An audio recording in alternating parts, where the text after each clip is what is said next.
जय हिंद। आपका दिनकर क्लासेस में स्वागत है। तो साथियों, मैं लेकर आया हूँ जीएस प्रैक्टिस सेट 1, जिसमें हम सब करने वाले मेरे भाई 38 क्वेश्चन। और यदि आप सेंट्रल एग्जामिनेशन या स्टेट एग्जामिनेशन की तैयारी कर रहे हैं तो ये जो जीएस के क्वेश्चन है साथियों, ये आपके लिए काफ़ी इंपॉर्टेंट होने वाले हैं। तो साथियों, चलिए स्टार्ट करते हैं इस वीडियो को। तो देखिए, पहला क्वेश्चन है, किस भारतीय धर्म में 24 तीर्थकर हुए थे? ऑप्शन है जैन, बौद्ध, हिंदू या सिख। तो इसका जो राइट आंसर है वो है जैन। तो जैन धर्म में जो है 24 तीर्थकर हुए थे। अब इसके एनालिसिस के बारे में जानते हैं, मतलब इसके सॉल्यूशन के बारे में। जैसे इसमें साथियों क्या होता है कि इसमें कुछ इंपॉर्टेंट होते हैं, जैसे कि महावीर स्वामी से काफ़ी प्रश्न एग्जामिनेशन में पूछा जाता है। तो महावीर स्वामी के बारे में देखिए, जानते हैं थोड़ा सा। महावीर स्वामी जैन धर्म के 24वें तथा अंतिम तीर्थकर थे। महावीर स्वामी का जन्म 540 ईसा पूर्व में कुंडल ग्राम वैशाली में हुआ था। महावीर स्वामी की पत्नी का नाम यशोदा और पुत्री का नाम प्रियदर्शनी था। तो साथियों, ये था हमारा पहला क्वेश्चन। सारा क्वेश्चन हम ऐसे ही करने वाले हैं। अब नेक्स्ट प्रश्न पे चलते हैं। नेक्स्ट है, वर्ष 1526 में पानीपत का युद्ध बाबर और डैश डैश के बीच लड़ा गया था। ऑप्शन है राणा सांगा, मोहम्मद बिन तुगलक, हेमू या इब्राहिम लोदी। तो इसका जो राइट आंसर है वो है इब्राहिम लोदी। जो साथियों पानीपत का युद्ध हुआ था 1526 में, वो बाबर और इब्राहिम लोदी के बीच में मेरे भाई लड़ा गया था। ठीक है, आगे चलते हैं। अब इसके सॉल्यूशन के बारे में जानते हैं। देखिए, इसमें कुछ ट्रिक है जो बाबर के द्वारा युद्ध लड़े गए थे। इसकी ट्रिक है कि बाबर आया, 26 में पानी पिया, 27 में खाना खाया, 28 में चंदा दिया, 29 में घर गया और 30 को मर गया।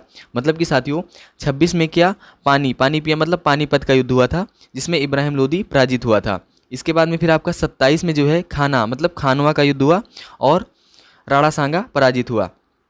इसके बाद में 28 में चंदेरी का युद्ध हुआ और इसमें मेदिनी राय को जो है इसने पराजित किया। इसके बाद में 1529 में जो है घाघरा का युद्ध हुआ और इसमें महमूद लोदी पराजित हुआ।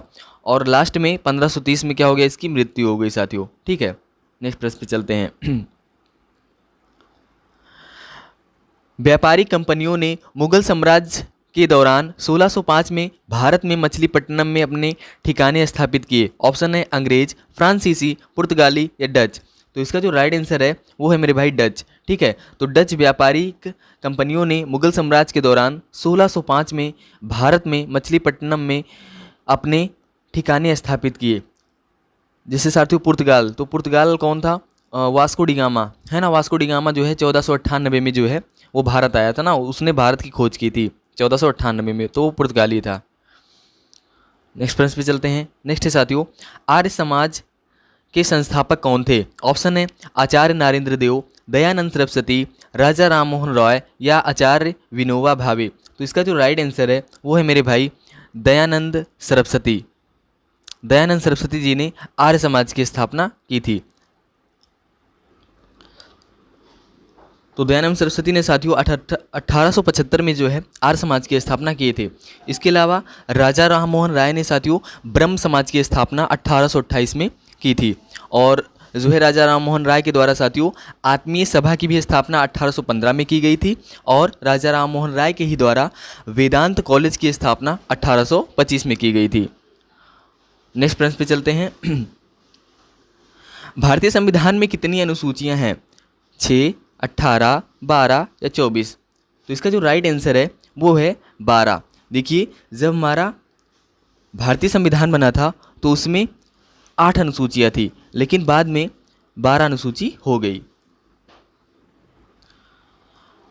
अब जो है 12 अनुसूचियों के बारे में जानते हैं। देखिए, प्रथम अनुसूची किससे संबंधित है? राज्य और केंद्र शासित प्रदेशों के नाम और उनकी सीमाओं से।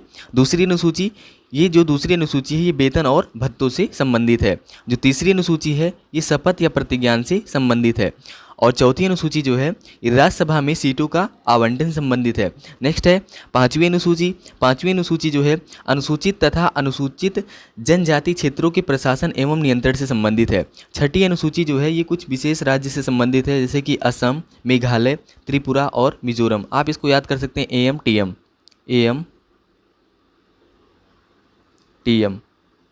ऐसे याद कर सकते हैं। ठीक, इसके बाद में जो है नेक्स्ट है सातवीं अनुसूची जो है इसमें संघ सूची, राज्य सूची और समवर्ती सूची के बारे में बताया गया है। इसके बाद में 8वीं अनुसूची, 8वीं अनुसूची में भारतीय भाषाएं हैं। इसके बाद में 9वीं अनुसूची, 9वीं अनुसूची में भूमि सुधार एवं जमींदार प्रथा का उन्मूलन है। इसके बाद में 10वीं अनुसूची दल बदल कानून है। इसके बाद में 11वीं अनुसूची में पंचायती राज व्यवस्था है और 12वीं अनुसूची में जो है नगर पालिकाएँ हैं। ठीक है, तो ये 12 अनुसूची आपका क्लियर हुआ। ठीक है, यहाँ से नेक्स्ट प्रश्न है, निम्नलिखित में से किसे गांधी जी अपना राजनीतिक गुरु मानते थे? ऑप्शन है महादेव देसाई, दयानंद सरस्वती, आचार्य नरेंद्र देव या गोपाल कृष्ण गोखले। तो इसका जो राइट आंसर है वो है गोपाल कृष्ण गोखले। देखिए साथियों, गांधी जी जो थे वो गोपाल कृष्ण गोखले को अपना राजनीतिक गुरु मानते थे। अब महात्मा गांधी जी से कुछ महत्वपूर्ण आंदोलन के बारे में जो है यहाँ पे हम देखेंगे जो पेपर में पूछे जाते हैं। देखिए जैसे है जो है चंपारण सत्याग्रह, जो चंपारण हुआ था ये आपका 1917 में हुआ था। जो खेड़ा था ये आपका 1918 में हुआ था। रोलक एक्ट का विरोध कब किया गया था? 1919 में। असहयोग आंदोलन का प्रारंभ हुआ 1920 में। उसके बाद में नमक सत्याग्रह, नमक सत्याग्रह कब हुआ? 1930 में। दलित आंदोलन कब हुआ? 1934 में। भारत छोड़ो आंदोलन कब हुआ? 1942 में। तो ये बहुत ही इंपॉर्टेंट है, ये आपके पेपर में जो है पूछे जाते हैं। नेक्स्ट प्रश्न पे चलते हैं, भारत का संविधान दिवस डैश डैश को आता है? तो ऑप्शन है यहाँ पे 26 जनवरी, 23 जून, 15 अगस्त या 26 नवंबर। तो इसका जो राइट आंसर है वो है 26 नवंबर। देखिए जो हमारा भारतीय संविधान है वो 26 नवंबर 1949 को बनकर तैयार हो गया था और इसको जो है 26 जनवरी 1950 को जो है लागू किया गया था। अब इसमें यदि मैं महिलाओं की बात करूं तो इसमें जो है 15 महिलाएं थी। भारतीय संविधान जब बनाया गया था तो इसके अंतर्गत 15 महिलाएं थी। तो साथियों इसका राइट आंसर हो जाएगा 26 नवंबर। तो 26 नवंबर को संविधान दिवस मनाया जाता है। नेक्स्ट प्रश्न है, भारतीय नागरिकता किसके द्वारा दी जाती है? ऑप्शन है भारत के राष्ट्रपति द्वारा, प्रधानमंत्री द्वारा, गृह मंत्रालय द्वारा या विदेश मंत्रालय द्वारा। तो इसका जो राइट आंसर है वो है भारत के राष्ट्रपति के द्वारा। तो भारत के राष्ट्रपति के द्वारा भारतीय नागरिकता दी जाती है। अब राष्ट्रपति से संबंधित कुछ इंपॉर्टेंट आर्टिकल के बारे में जानते हैं। जैसे अनुच्छेद 52, अनुच्छेद 52 में जो है भारत का राष्ट्रपति का उल्लेख किया गया कि हाँ कि एक भारत का जो है भारत का राष्ट्रपति होगा। आर्टिकल 53 में बताया गया है राष्ट्रपति की कार्यकारी शक्ति के बारे में। इसके बाद में है आर्टिकल 61। आर्टिकल 61 में ये कहा गया है कि राष्ट्रपति के विरुद्ध महाभियोग की प्रक्रिया जो होती है वो आर्टिकल 61 में है। इसके बाद में 143 है। आर्टिकल 143 में ये बताया गया है कि उच्चतम न्यायालय से परामर्श करने की राष्ट्रपति की शक्ति के बारे में बताता है। ठीक भैया, जो आर्टिकल 143 है आपका ये राष्ट्रपति की शक्ति बताता है कि वो उच्चतम न्यायालय से क्या कर सकता है? परामर्श ले सकता है। ठीक, नेक्स्ट प्रश्न पे चलते हैं, राष्ट्रपति किसके परामर्श में संसद के सभी सत्र आयोजित और स्थगित करते हैं?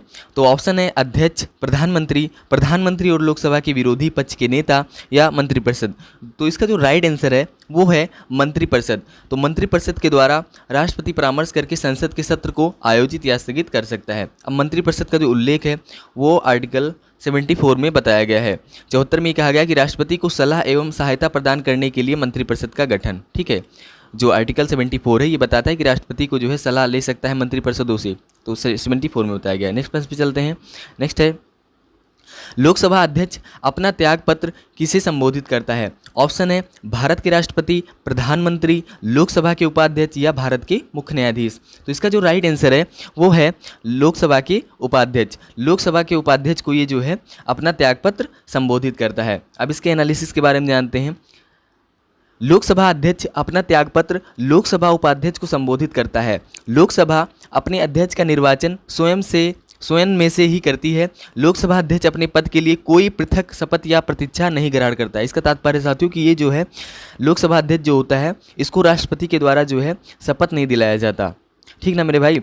और जो है किंतु लोकसभा के सदस्य के रूप में वह शपथ ग्रहण करता है। ये सिर्फ और सिर्फ लोकसभा के सदस्य के रूप में शपथ ग्रहण करता है, ना कि जो है इसको राष्ट्रपति के द्वारा शपथ दिलाया जाता है। ठीक, नेक्स्ट प्रश्न पे चलते हैं। नेक्स्ट है, सूर्य की सबसे बाहरी परत को क्या कहते हैं? ऑप्शन है स्थल मंडल, वर्ण मंडल, प्रकाश मंडल या कोरोना। तो इसका जो राइट आंसर है वो है कोरोना। जो सूर्य की सबसे बाहरी परत है, ये वाली जो सबसे बाहरी परत है, इसको क्या बोलते हैं मेरे भाई? कोरोना। ठीक है भैया, क्या बोलते हैं? कोरोना। नेक्स्ट प्रश्न पे चलते हैं। दोनों गोलार्धों पर समान दिन रात इन दिनों में होते हैं। ऑप्शन है 21 जून और 21 मार्च, 5 जुलाई और 21 सितंबर, 21 मार्च और 23 सितंबर या 5 जून और 21 सितंबर। तो इसका जो राइट आंसर है वो है 21 मार्च और 23 सितंबर को। तो 21 मार्च और 23 सितंबर को क्या होता है, दिन और रात जो होता है मेरे भाई वो क्या होता है, बराबर होने लगता है। ठीक है भैया, दोनों गोलार्ध जो है समान दिन रात होने लगते हैं। ठीक, कब, 21 मार्च और 23 सितंबर को। नेक्स्ट प्रश्न पे चलते हैं।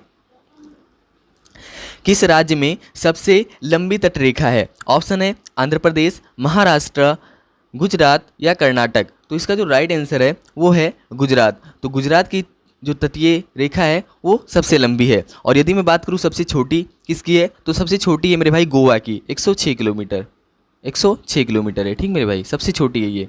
नेक्स्ट प्रश्न पे चलते हैं। नेक्स्ट है,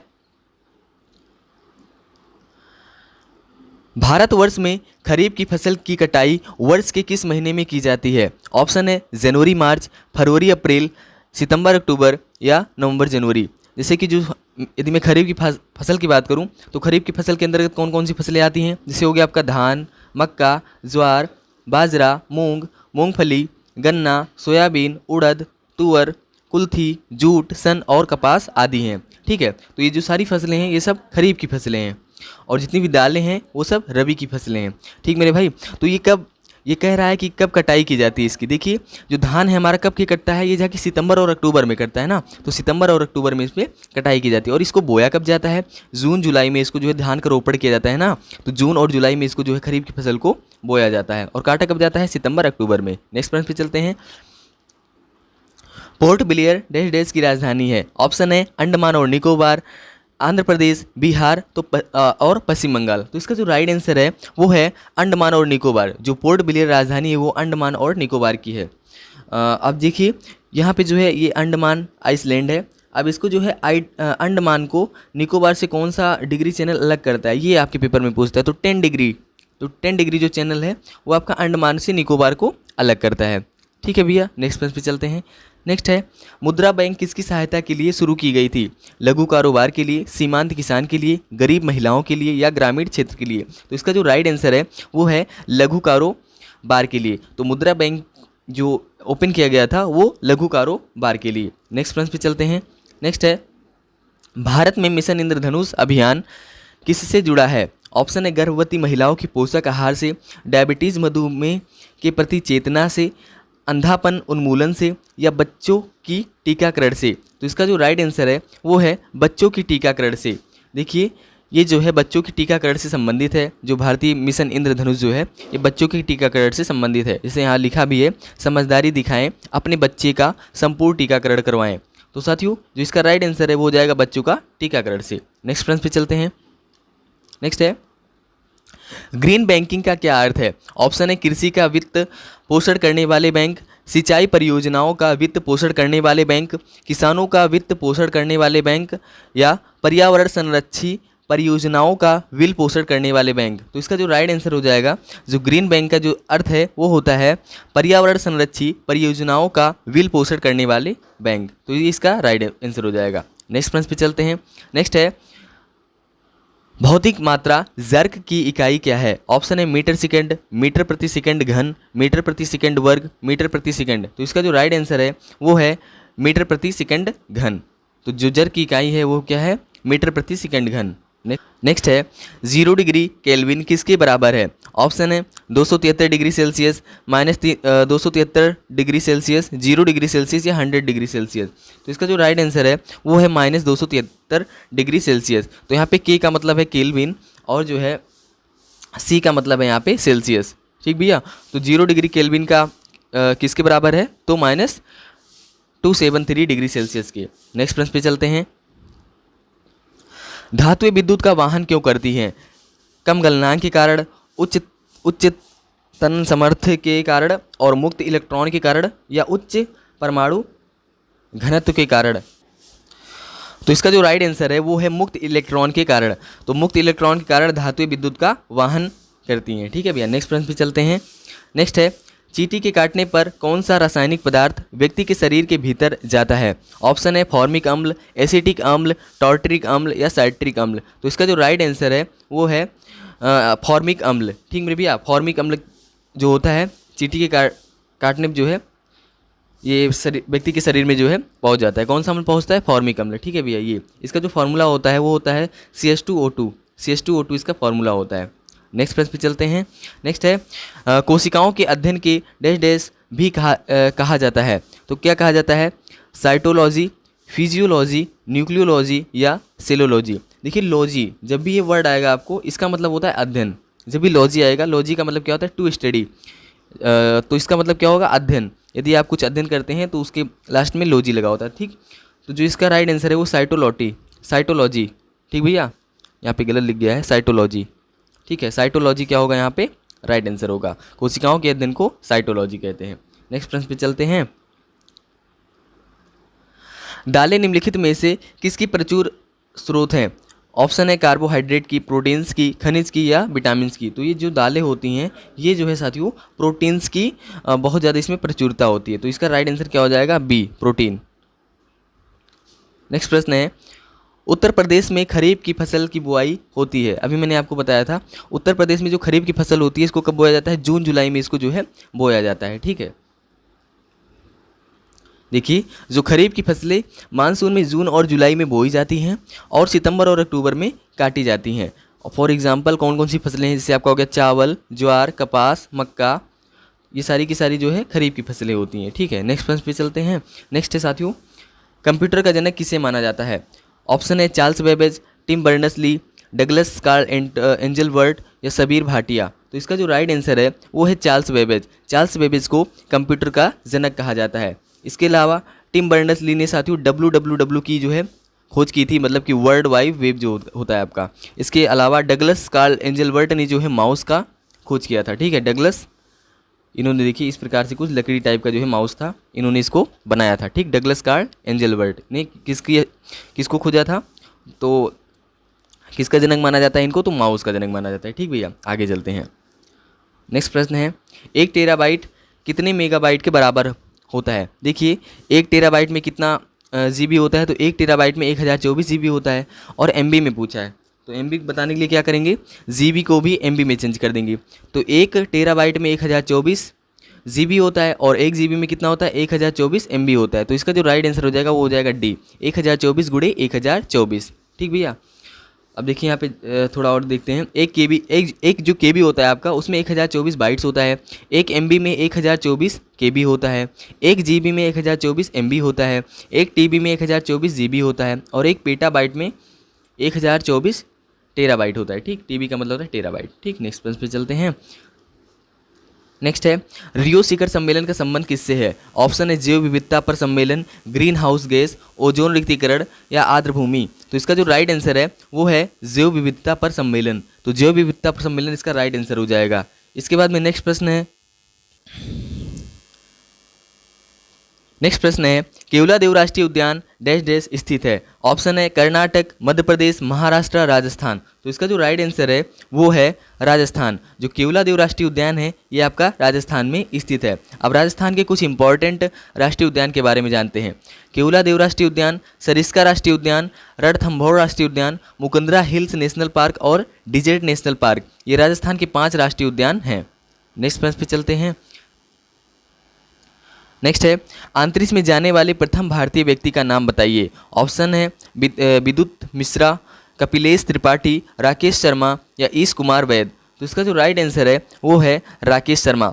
देखिए राकेश शर्मा पहले व्यक्ति हैं जो अंतरिक्ष पे गए थे। तो साथियों जब ये अंतरिक्ष पे गए थे तब इंदिरा गांधी ने इनसे पूछा आपको वहाँ से भारत कैसा दिखाई दे रहा है? तब इन्होंने कहा सारे जहाँ से अच्छा हिंदुस्तान हमारा। ठीक है साथियों, तो राकेश शर्मा ने ये बात बोली थी।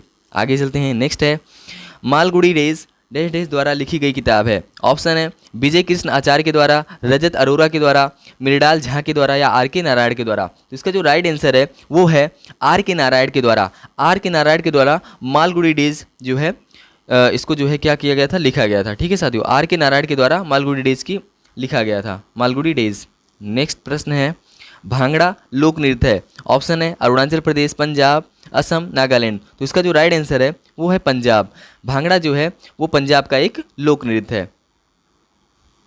नेक्स्ट प्रश्न है भारत रत्न पाने वाली सर्वप्रथम भारतीय महिला हैं। ऑप्शन है इंदिरा गांधी, विजय लक्ष्मी पंडित, मदर टेरेसा या लीला सेठ। तो इसका जो राइट आंसर है वो है इंदिरा गांधी। इंदिरा गांधी जो है ये भारत रत्न पाने वाली पहली महिला है। इसके अलावा यदि मैं बात करूँ कि म्यूजिक के क्षेत्र में सबसे पहले पाने वाली महिला कौन सी थी, तो एस एम सुब्बालक्ष्मी उनका नाम है, जो संगीत के क्षेत्र में जो है उनको दिया गया था पहला भारत रत्न। इसके अलावा जो है ये भारत रत्न पाने वाली इंदिरा गांधी जी पहली महिला थी, और इसके अलावा ये भारत की प्रथम प्रधानमंत्री भी थी। नेक्स्ट प्रश्न पे चलते हैं। नेक्स्ट है, सूचना का अधिकार अधिनियम के उपबंधों के अधीन रहते हुए इनमें से किसे सूचना का अधिकार होगा? पीड़ित व्यक्ति को, सरकारी कर्मचारी को, सभी नागरिकों को, गैर सरकारी कर्मचारी को। तो इसका जो राइट आंसर है वो है सभी नागरिकों को, सी ऑप्शन इसका राइट है। नेक्स्ट है, उत्तर प्रदेश रेलवे पुलिस में कुल कितने अनुभाग हैं? ऑप्शन है 6, 7, 4, 5। तो इसका जो राइट आंसर है वो है 6। उत्तर प्रदेश रेलवे पुलिस में कुल 6 अनुभाग है। देखिए, सहूलियत के लिए रेलवे पुलिस को 6 अनुभागों में बांटा गया है। हर अनुभाग की देखरेख एसपी स्तर का अधिकारी करता है। अनुभागों को भी क्षेत्रों में बांटा गया है और हर क्षेत्र की देखरेख एक डीएसपी करता है। प्रदेश में कुल 12 क्षेत्र या सर्किल हैं। ठीक है, तो जो इसका राइट आंसर है वो है 6। तो उत्तर प्रदेश रेलवे पुलिस में कुल कितने अनुभाग हैं? तो 6। नेक्स्ट है, आतंकवाद से निपटने के लिए पुलिस में बनी नवीन इकाई एटीएस को किसी विस्फोटक होने की सूचना पर कौन सा दस्ता भेजा जाएगा? ऑप्शन है बम निरोधक दस्ता, होमगार्ड, विधि विज्ञान प्रयोगशाला के कर्मी या जन्म उक्त में से कोई नहीं। तो इसका जो राइट आंसर है वो है बम निरोधक दस्ता। तो बम निरोधक दस्ता को जो है भेजा जाएगा। अंतिम प्रश्न है ये, आज का ये लास्ट प्रश्न है।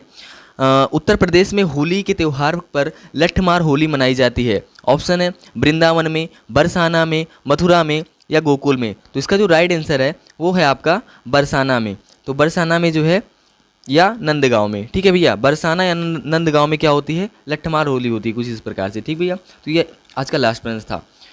तो आपको ये वीडियो देखने के लिए बहुत बहुत धन्यवाद। आपको ये वीडियो कैसी लगी प्लीज़ कमेंट बॉक्स में लिखकर ज़रूर बताएं। और यदि आप हमारी चैनल दिनकर क्लासेस में नए हैं तो प्लीज़ आप हमारी चैनल को सब्सक्राइब ज़रूर करें। आपको हमारी वीडियो देखने के लिए बहुत बहुत धन्यवाद।